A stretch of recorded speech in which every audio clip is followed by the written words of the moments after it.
আমি যখন বিশ্ববিদ্যালয়ে পড়ি তখন ইংরেজির অধ্যাপক আমার শিক্ষক প্রফেসর আজফার আহমেদ ইংরেজি বিভাগের, তিনি এখন আমেরিকাতে অধ্যাপনা করেন। ওই সময়ে তিনি ক্লাসে একদিন বললেন, সেটা 90 কি 89 সাল হবে, তিনি বললেন যে আধুনিক মানুষ কাকে বলে। তখন তো জানি না, বলছি জানি না। তিনি অনেক আলোচনা করলেন, তার সামারি 1-2 লাইনে হলো, আধুনিক মানুষ নিঃসঙ্গ হবে। আধুনিক মানুষ চেনার উপায় যে তারা নিঃসঙ্গ এবং সব আছে কিন্তু কি জন্য নাই, তার আধুনিক মানুষ এটা বৈশিষ্ট্য। এখন প্রশ্ন যে কি যেন নাই, এটি তো দুঃখ, মানে না পাওয়া, প্রত্যাশা পূরণ না হওয়া। তাহলে কি আধুনিক মানুষ দুঃখী? সব মানুষই দুঃখী। এখন প্রশ্ন, দুঃখ নিবারণের কি উপায় নাই? আছে। দুঃখ থাকে, দুঃখের কারণ থাকে, দুঃখের কারণকে অপসারণ করা যায় এবং মানুষ দুঃখ থেকে পরিত্রাণ পায়। এবং পৃথিবীতে যুগে যুগে কালে কালে বিভিন্ন ধর্মে যে মুনি ঋষিরা এসেছেন, তারা বিভিন্ন পাহাড়ের গুহায়, নির্জন স্থানে, মরুভূমিতে ধ্যান করতেন।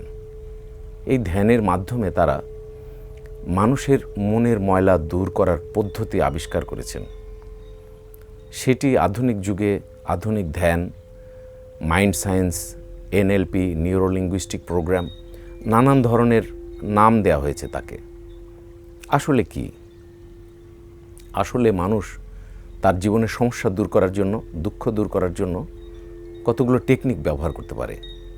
আমরা আজকে দমের টেকনিক ব্যবহার করব এবং মেডিটেশন টেকনিক ব্যবহার করব, যেটার ভেতর দিয়ে সে লাভ বা বেনিফিট পাবে, মনকে শান্ত করতে পারবে। ধ্যানের লাভ হলো যে মনকে শান্ত করতে পারবে, ঘুম ভালো হবে, ভালো সিদ্ধান্ত নিতে পারবে, রিলেশনশিপ ভালো তৈরি করতে পারবে, মানুষের সাথে, নিজের সাথে রাগ নিয়ন্ত্রণ করতে পারবে, স্ট্রেস থাকবে না, নানান ধরনের উপকার পাবে। এতে তার ডিসিশন মেকিং পাওয়ার ভালো হবে, অর্থনৈতিক উন্নতি হবে এবং সকল দিক থেকে তার জীবন সুন্দর হবে।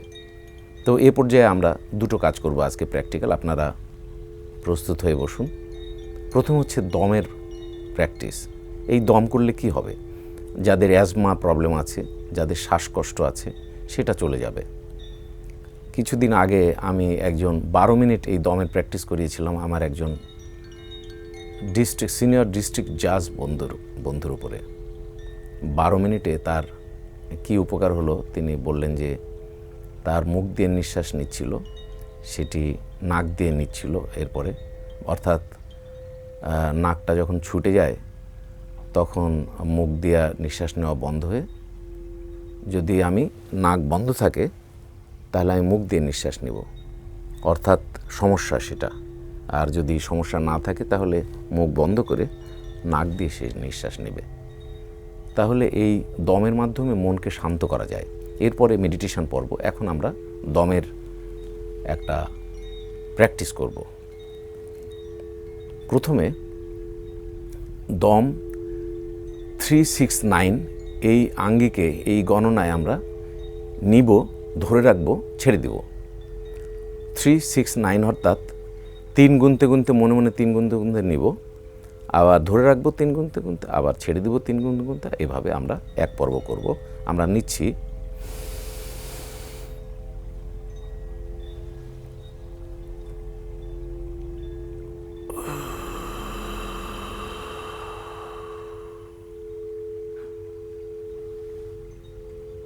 যখন হাত এরকম করছি মানে ধরে রাখছি, যখন হাত এরকম করব আপনি বুঝবেন যে আমি ধরে রেখেছি। আপনিও এটা করুন, যে দম নিন,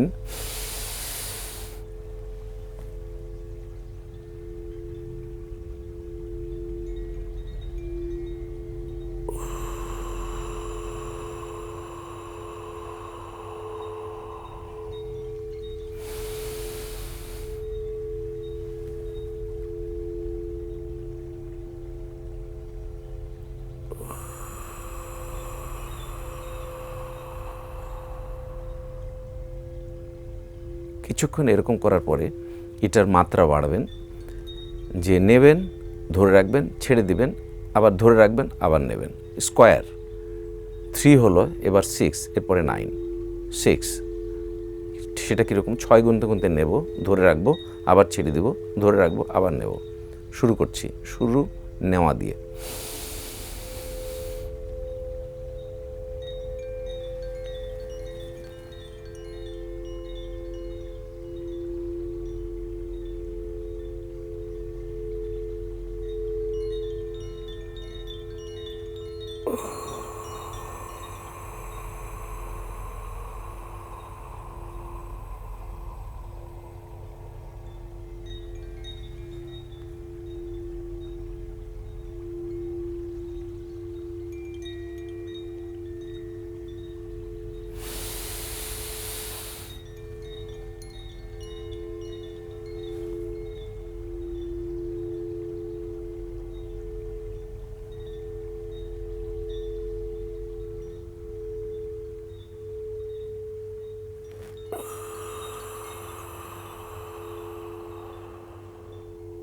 এবার শেষ 9 গুনতে গুনতে নিব, তারপরে ধরে রাখবো, আবার ছেড়ে দিব, ধরে রাখবো, আবার নেব। এই 369। বিজ্ঞানী নিকোলাস টেসলা 369-এর একটি চমৎকার সায়েন্টিফিক ব্যাখ্যা দিয়েছিলেন যে 369 কেন ইম্পর্টেন্ট। আমি আরেকটি পর্বে 369 ব্যাখ্যা করব। আমরা আজকে 369-এই এই মেথডেই দমের প্র্যাকটিস করছি। এখন আবার 9 করছি, এটি লাস্ট। 369।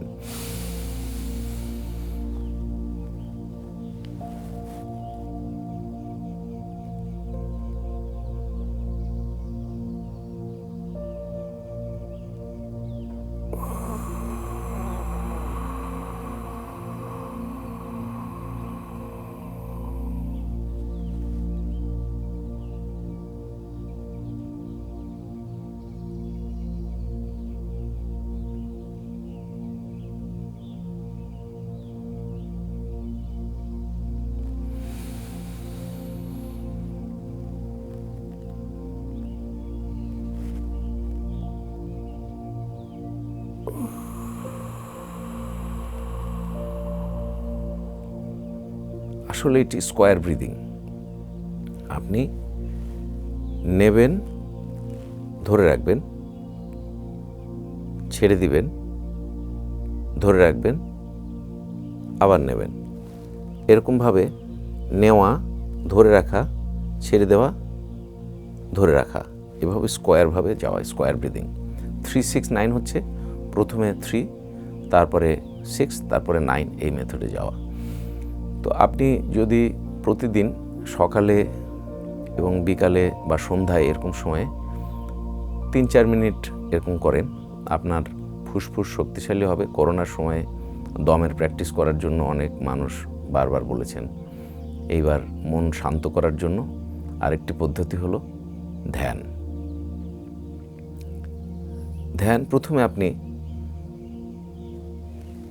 নাকের এই নাসারন্ধ্রে মন সংযোগ করুন।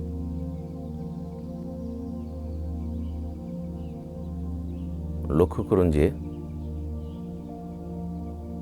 নিঃশ্বাস কিভাবে আসছে এবং যাচ্ছে,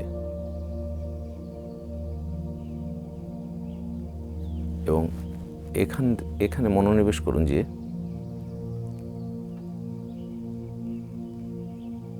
কোনো পরিবর্তন আছে কিনা, যে হয়তো নাভি পেট অঞ্চলে হয়তো আপনি ফিল করবেন যে নিঃশ্বাস যাচ্ছে আসছে। আর নাকের 2 নাসারন্ধ্রে মনোসংযোগ করুন। এক্সপিরিয়েন্স নেওয়ার জন্য আমার সাথে জাস্ট কিছুক্ষণ করুন, কয়েক সেকেন্ড।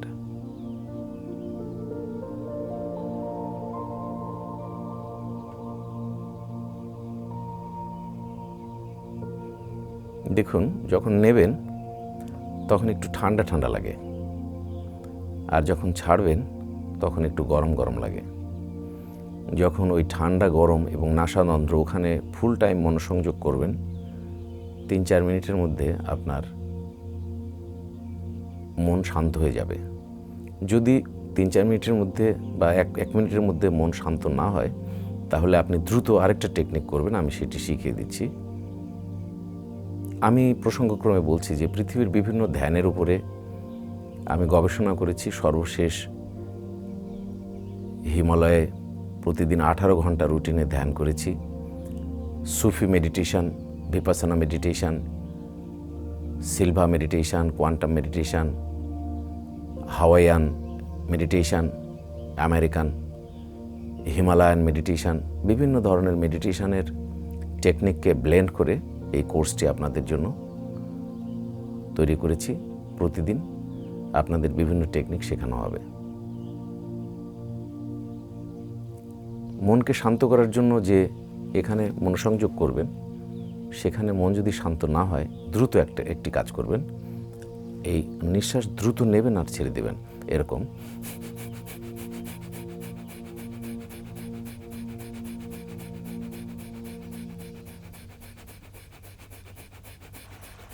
মন যদি বেশি অশান্ত থাকে তাহলে আরও দ্রুত করবেন, তারপরে কাম ডাউন করবেন, তারপরে আস্তে আস্তে বাড়াবেন, কমাবেন, এরকম এক্সপেরিমেন্ট করবেন কয়েক রকম।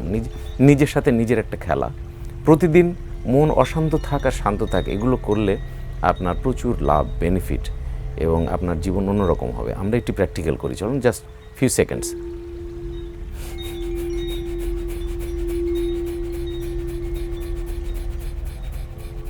এটা আরেকটা টেকনিক, মন শান্ত করার একটা টেকনিক। বললাম যে প্রথমে নাকের এখানে মনোযোগ, কীভাবে যাচ্ছে এবং আসছে।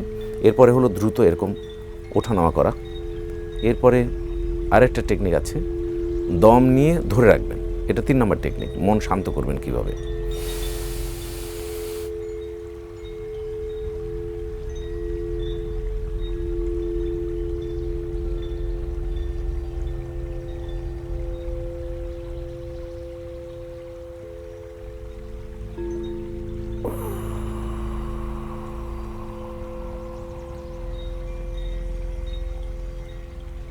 এটি কয়েকবার করলে মন শান্ত হয়ে গেল।